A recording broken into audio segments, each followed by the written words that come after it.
Career से जुड़े प्रश्न हों या पैशन की तलाश, युवाओं की उलझने हों या धार्मिक संवाद, ऐसे सभी विषयों को तर्कपूर्ण मंच देती है एक आवाज। देवांश के संवाद और चिंतन की ये श्रृंखला आज आ पहुंची है जिनवाणी चैनल की स्टूडियो तक, जहां विराजमान हैं परम पूज्य मुनि श्री 108 शिवानंद जी महाराज एवं परम पूज्य मुनि श्री 108 कृष्णानंद जी महाराज। और आज के इस विशेष धर्म संवाद पॉडकास्ट में देवांश पूज्य गुरुजनों से जानेंगे युवाओं के लिए संयम, आत्मनियंत्रण और एक बैलेंस्ड लाइफ जीने का राज। जो आज का यूथ है वो कंपैरिजन और सोशल मीडिया के चक्कर में बहुत ज्यादा घुस चुका है। दूसरों की भीड़ में चलने वाला व्यक्ति खो जाता है। क्या करियर और पैशन दोनों को साथ में लेकर के चला जा सकता है? एकदम रिलैक्सेशन चाहिए, काम ज्यादा ना हो लेकिन पैसा बहुत ज्यादा हो। आज का यूथ मानने को तैयार नहीं है कि रात्रि भोजन क्यों त्याग करें। 99% जो प्रॉब्लम्स है ना वो सब पेट से शुरू होती है। तूफानों से डरना नहीं चाहिए। रियल सक्सेस मनी से है या मास्टरी से? Convo Corner, beautiful journey of conversations. Convo Corner. जय जिनेंद्र, कैसे हैं आप? उम्मीद करता हूँ आप सभी स्वस्थ होंगे। मैं देवांश जैन आज आपके बीच उपस्थित हूँ जिनवाणी चैनल पर कॉन्वो कॉर्नर के इस स्पेशल एपिसोड के साथ। दर्शकों, आज हमारे स्टूडियो में विराजमान हैं परम पूज्य गुरुवर आचार्य श्री 108 वसनंदी जी महाराज के सुयोग्य शिष्य मुनि श्री शिवानंद जी एवं मुनि श्री प्रश्मानंद जी। आज हम पूज्य मुनि द्वय से self confidence, youth growth, career and passion के साथ साथ इस फास्ट पेस्ड लाइफ में सोशल मीडिया के राइट यूज जैसे विषयों पर मार्गदर्शन प्राप्त करेंगे। तो चलिए शुरू करते हैं आज का पॉडकास्ट। नमस्ते महाराज जी। महाराज जी, मेरा पहला प्रश्न ये है कि आज का जो यूथ है वो कंपैरिजन कल्चर और सोशल मीडिया प्रेशर में है आकर के अपने दोस्तों से या फिर सोशल मीडिया पे जो उसके बडीज़ हैं उनके साथ अपने आप को कंपेयर करने लग जाता है, जिससे कई बार सेल्फ गिल्ट पैदा होता है और कॉन्फिडेंस लेवल है वो भी डाउन हो जाता है। ऐसे में यूथ अपनी सेल्फ वर्थ को कैसे पहचाने और अपने सेल्फ कॉन्फिडेंस को कैसे बरकरार रखे, इस पर आपका मार्गदर्शन चाहेंगे। देखो देवांश, आपने सबसे अच्छा नाम लिया सेल्फ। जब तक हम अपने को सेल्फ डिपेंडेंट नहीं करेंगे तब तक ये सब चीज़ें हम लोगों को डिस्टर्ब करती रहेंगे जी। हम दूसरों को देख करके ही हमेशा परेशान होते हैं, दूसरों को देख करके ही हमेशा अपने आप में एकदम डिपेंडेंट हो जाते हैं। जब दूसरा व्यक्ति आता है वह हम लोगों को अपने अनुसार चलाना चाहता है, अपने अनुसार बोलना चाहता है, अपने अनुसार दिखना चाहता है। कभी कभी दूसरों के विचार हम पर हावी हो जाते हैं। बहुत सारी चीज़ें हम डिलीट करना चाहते हैं, फिर भी नई नई चीज़ें, नए नए विचार, नई नई थिंकिंग हम लोगों पर अपलोड हो जाती हैं और वही एक मिसमैच बना देता है, एक जंबल हो जाता है विचारों का। मैं आखिर करूँ क्या?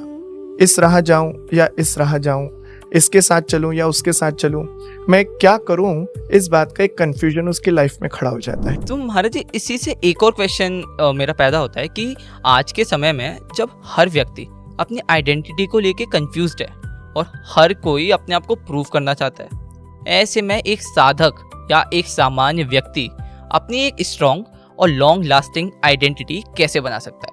हम जब तक अपने आप को अपने अनुसार नहीं चलाएंगे, निश्चित माना दूसरा व्यक्ति हमें कभी भी अच्छी राह नहीं दिखाएगा यदि हम उसके अंदर अच्छाइयाँ ना देखें। अच्छाइयाँ देख कर के भी हम दूसरों के ऊपर डिपेंडेंट ना हो, दूसरों की अच्छी बात सुन कर के भी हम अपना कुछ नया इनोवेट करें। और दूसरों की भीड़ में चलने वाला व्यक्ति खो जाता है जी। दूसरों की भीड़ में नहीं चलो, दूसरों की भीड़ अपने पीछे लेकर आ जाओ, और वो तभी हो सकता है जब आप उनसे हटकर कुछ यूनिक करने की कोशिश करें। तो सोशल मीडिया आपको बड़ा नहीं बना सकती जब तक आपकी विचारधारा बड़ी ना हो।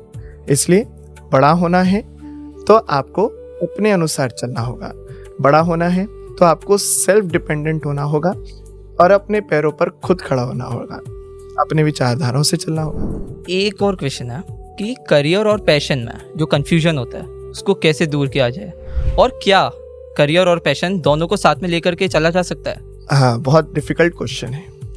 करियर भी चाहिए और पैशन भी चाहिए, और ऐसे बहुत सारे कम प्रोफेशन होंगे जो दोनों दे दें। आज हर कोई चाहता है मुझे एकदम रिलैक्सेशन चाहिए, काम ज़्यादा ना हो लेकिन पैसा बहुत ज़्यादा हो, तो ये भी एक बहुत बड़ी तरक्की में बाधा उत्पन्न कर देता है।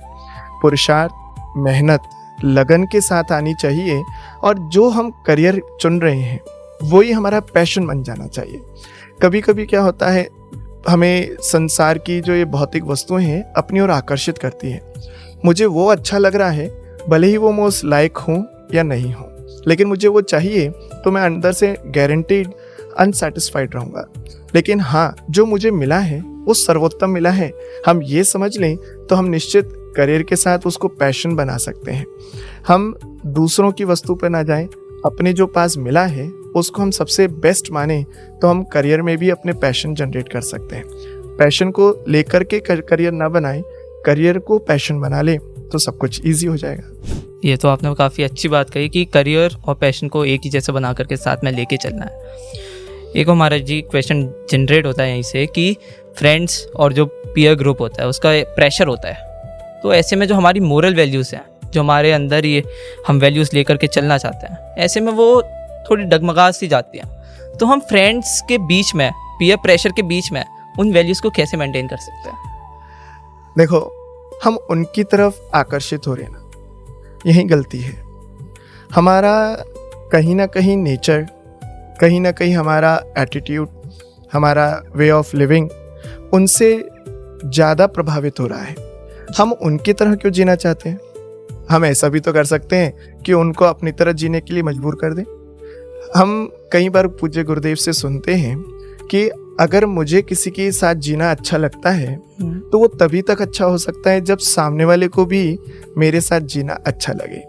यदि मैं उसके लिए थोड़ा सा एडजस्ट कर रहा हूँ तो सामने वाला भी मेरे लिए एडजस्ट करेगा। यदि मुझे शराब पीना अच्छा नहीं लग रहा है, मुझे सिगरेट पीना अच्छा नहीं लग रहा है, मुझे पब क्लब्स जाना अच्छा नहीं लग रहा है, तो मेरा फ्रेंड मुझे उसके लिए फोर्स नहीं कर सकता। और अच्छा फ्रेंड तो वही है जो उसके लिए फोर्स ना करे, और जो उसका दोस्त चाहता है उसके लिए वो करे। तो उसकी ओर भागने के बजाय वो दोस्त कहेगा चल यार तेरी मर्जी नहीं है तो मैं भी नहीं जाऊँगा, लेकिन दूसरा जा रहा है जाने दे। जब इस दोस्त की चाहत है तो इसके अनुसार चलेगा, और वैसे दोस्तों की चाहत हो तो वैसा चलेगा।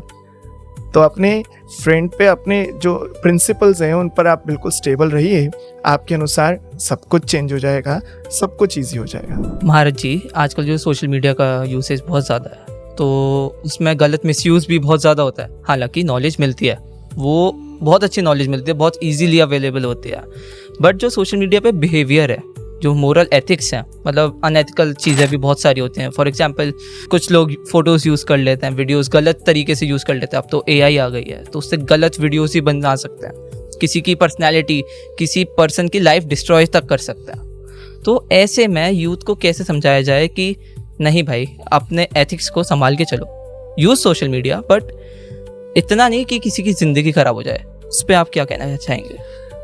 वर्ड सोशल ये इस बात को बताता है कि एक समाज है। सोशियोलॉजी सब्जेक्ट में यही सिखाया गया कि भैया समाज को साथ में लेकर चलो। समाज के एक दायरे होते हैं, समाज के अनुसार चलना जरूरी है, उठना बैठना बोलना चालना। आज जो व्यक्ति समाज से बाहर हो जाता है, जैसे चोरी करने लगा है, बुरे काम करने लगा है, तो उसके लिए भी सजाएं रखी गई हैं जी। वो कानूनन जुर्म किया गया है। ऐसा काम करने से जिससे हमारा नेम और फेम डूब जाए, परिवार का नाम रोशन होने के बजाय वह कलंकित हो जाए, ऐसा असामाजिक कार्य नहीं करना चाहिए। तो यूथ को आज जो तेजी से तरक्की करने की लगन लग गई है, होड़ लग गई है कि मैं रात को सोऊं और सुबह करोड़पति बन जाऊं, ऐसी लगन ही उसके लिए गलत राह दे रही है। वह चाहता है कि मैं किसी को भी मिसयूज करके भाड़ में जाए जनता, अपना काम बनता वाला सिस्टम हो गया है। तो उसी कारण से वह सोचता है कि मेरा तो काम बन जाएगा, अरे वो उसके साथ बुरा हो तो हो जाने दे। ये प्रकृति जो है ना, लौटकर दुनिया में वापस आती है जी। यहाँ पर इकोसिस्टम है। आप कुछ बोलोगे, पलटकर 3 बार आपके पास आएगा। फिर व्यक्ति कहता है मेरे साथ ऐसा बुरा क्यों हुआ।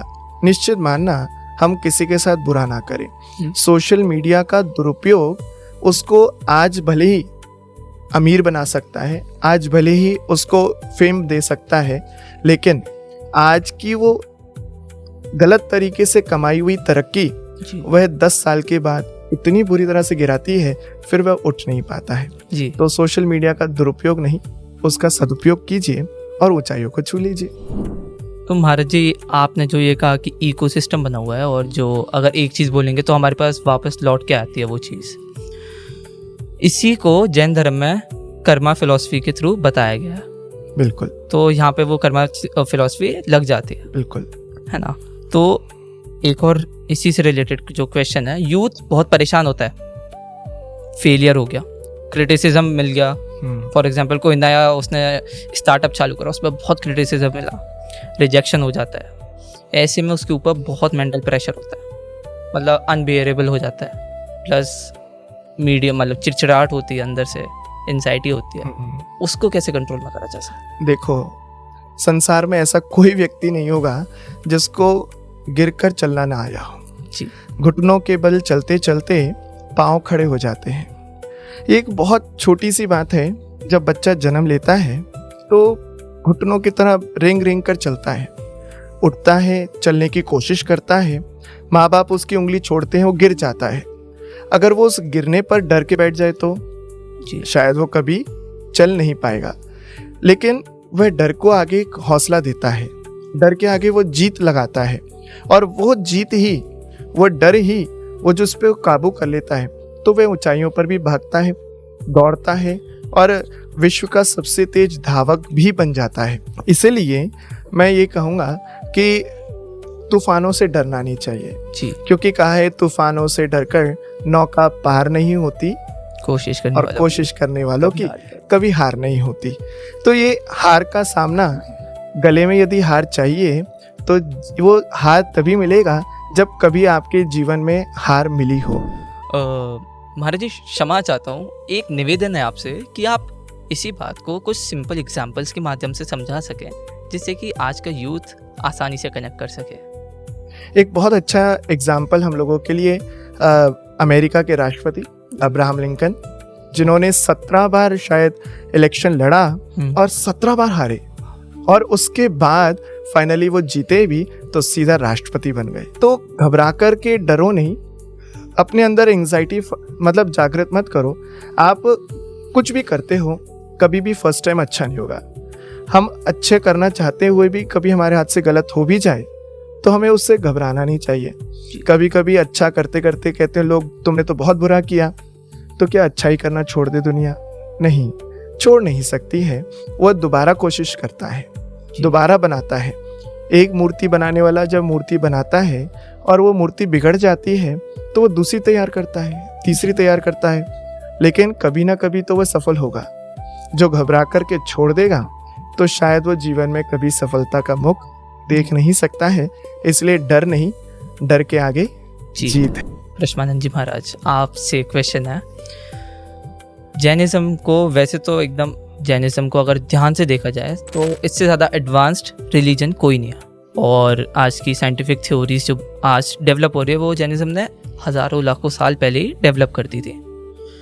महाराज जी, एक कॉन्सेप्ट है रात्रि भोजन त्याग। आज का यूथ मानने को तैयार नहीं है कि रात्रि भोजन क्यों त्याग करें, पार्टीज होती है रात को, क्यों त्याग करके बैठे हम?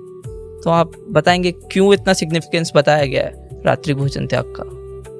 सबसे पहले रात्रि भोजन की परिस्थितियां बनती हैं वो घर से निर्मित होती हैं, क्योंकि व्यक्ति जब घर में जैसा देखता है वैसे ही करता चला जाता है। आपके संस्कार आपके पापा से आपको मिले, पापा को आपकी माँ से संस्कार मिले, तो ये संस्कार नियमित चले जाते हैं। आज पाठशालाएं बच्चों की खोलने की आवश्यकता नहीं है, आज पाठशालाएं खोलने की आवश्यकता है बड़ों की, क्योंकि जब घर में संस्कारवान बुजुर्ग होंगे तो बच्चे स्वयं ही संस्कारवान बन जाएंगे। रात्रि भोजन चाहे आप वैज्ञानिक दृष्टि से ले लो, चाहे आप सामाजिक दृष्टि से ले लो, समाज की दृष्टि से ले लो, जिसने रात में नहीं खाया उसको लोग कहते हैं तो जैन हो गया। जी। आप ट्रेन में 5 बजे टिफिन खोल के बैठ जाओ, किसी को बताने की आवश्यकता नहीं होगी, वो स्वयं आएगा, भैया आप जैन हैं। जी। तो जब रात्रि भोजन से हमारे सामाजिक ताने बाने पर भी इतना प्रभाव पड़ता है, यदि रात्रि भोजन का आपका त्याग है तो आपके स्वास्थ्य के ऊपर भी उसका असर पड़ेगा, आप नियमित रूप से स्वस्थ भी रहेंगे। बिल्कुल। आज जैन साधु बार बार कहते भैया रात्रि भोजन छोड़ दो, व्यक्ति नहीं छोड़ता। जी। लेकिन जिस समय एक बार भी डॉक्टर बोल देता है कि भैया रात में भोजन नहीं करना, तो 2 मिनट में छोड़ देता है। फिर आप उससे जबरदस्ती भी करो भैया खा लो, तो बोले नहीं खाना। कारण उसका ये व्यक्ति को आज भय के साथ भी धर्म कराना आवश्यक है। बिना भय के व्यक्ति को छोड़ने को तैयार नहीं। जी। इसलिए सबसे पहले आवश्यकता है कि उसको धर्म के माध्यम से धर्म का बीज उसके अंदर घर से ही चला जाए, तो वो व्यक्ति कभी भी फिर रात्रि भोजन करेगा नहीं। और रात्रि भोजन हमारे जीवन में बड़ा महत्वपूर्ण है। उसको इसलिए कि आप लोग देखते हैं निरंतर रात में जो मच्छर गिरते हैं जी। ऊपर से आते हैं, हलवाई के पास कभी बैठ करके देखना, जब प्रकाश लाइट का प्रकाश होता है, कृत्रिम प्रकाश होता है, उसमें आप देखोगे तो कई बार तो उसमें जो आते हैं मच्छर गिर जाते हैं, वो धीरे से निकाल के फेंक देता है, मालूम भी नहीं चलता। उसमें कई जहरीले भी ऐसे जीव जंतु होते हैं जो आकर के उसमें दूध में या किसी चीज़ में गिर जाते हैं, उसको लोग पीते हैं। तो कभी कभी सामूहिक बीमारियां भी सामने आई हैं। इसलिए तो लोगों को सोचना चाहिए कि वर्तमान परिस्थितियों में जो आज वास्तव में बीमारियों का घर बन चुका है, ये जंक फूड, फास्ट फूड इत्यादि जो लोग खाते हैं, उनको सोचना चाहिए कि हम अपने लिए बीमारियों का आमंत्रण दे रहे हैं। इसलिए रात्रि भोजन बड़ा ही खतरनाक है और हम तो कहते हैं सभी लोगों को इसको छोड़ देना चाहिए। चाहे एक बार लोग उनसे ये भी कह लें भैया आप जैन हो, तो इसमें भी कोई दिक्कत नहीं। वो कह सकता है जैन नहीं है, लेकिन जैन धर्म के जितने भी फॉलोअर्स हैं सब लगभग स्वस्थ रहते हैं जिनका रात्रि भोजन का त्याग है। महाराज जी, जो फूड हैबिट्स और जो रात में भोजन है उस चीज़ से रिलेटेड मेरा एक सवाल है कि लगातार नाइट ईटिंग हैबिट रखने से मानव के डाइजेस्टिव सिस्टम पर क्या साइड इफेक्ट या दुष्प्रभाव पड़ते हैं? जो रात्रि में भोजन कर लेता है उसका डाइजेशन पावर जो है बहुत कम हो जाता है। जैसे डाइजेशन कम हुआ, उसका पाचन का तंत्र कमजोर हो गया है, तो वो जो खाया है वो पड़ा पड़ा मोटापा देगा। ओबेसिटी हो गई तो उसका कोलेस्ट्रॉल बढ़ेगा, हार्ट की प्रॉब्लम्स जनरेट होंगी। बिल्कुल। कोलेस्ट्रॉल जनेगा तो उसके ब्रीदिंग प्रॉब्लम्स जनरेट होंगी, यानी उसके अंदर वीकनेस आनी शुरू हो जाएगी, उससे काम नहीं होगा, चलने में हाल। यानी 99% जो प्रॉब्लम्स है ना वो सब पेट से शुरू होती है, और पेट सबसे ज़्यादा डिस्टर्ब होता है तो रात्रि भोजन से। अगर हम आधुनिक तकनीक में बात कर रहे हैं कि आज यूथ के लिए इंटरमीडिएट फास्टिंग होना चाहिए, वो भी कर रहे हैं। वो इसलिए तो कर रहे हैं कि भैया हमारा सिस्टम ठीक रहे। तो वो आधुनिक काल में भी तो जैन पद्धति की आवश्यकता है, रात्रि भोजन त्याग की। तो ये दोनों बात बहुत आवश्यक है। ठीक है महाराज जी, अब हमारा एक राउंड है, रैपिड फायर राउंड। इसमें आपको रैपिडली आंसर्स देने क्वेश्चंस के। मैं क्वेश्चन पूछूंगा। तो पहला क्वेश्चन महाराज जी आपसे, एक शब्द में पीस क्या है? शांति। यूथ को तुरंत छोड़ने वाली हैबिट कौन सी है? व्यसन। डिजिटल डिटॉक्स मिथ है या नेसेसिटी? पास। रियल सक्सेस मनी से है या मास्टरी से? मास्टरी से। एक ऐसा स्किल जो फ्यूचर इंडिया को चेंज कर सकता है?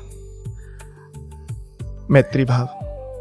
महाराज जी, मेरे सभी क्वेश्चंस का आंसर करने के लिए आपका बहुत बहुत धन्यवाद, और मेरा जितना भी कंफ्यूजन था उसको भी मिटाने के लिए आपका बहुत बहुत धन्यवाद। आपके चरणों में मेरा त्रिकाल बार नमोस्तु नमोस्तु नमोस्तु। प्रश्मानंद जी महाराज, आपके भी चरणों में मेरा त्रिकाल बार नमोस्तु नमोस्तु नमोस्तु। तो दर्शकों, आज के इस कॉन्वो कॉर्नर स्पेशल एपिसोड में पूछ मुनि द्वय के मार्गदर्शन में हमने self confidence, youth growth, career and passion और सोशल मीडिया एथिक्स जैसे इम्पोर्टेंट टॉपिक्स को समझा।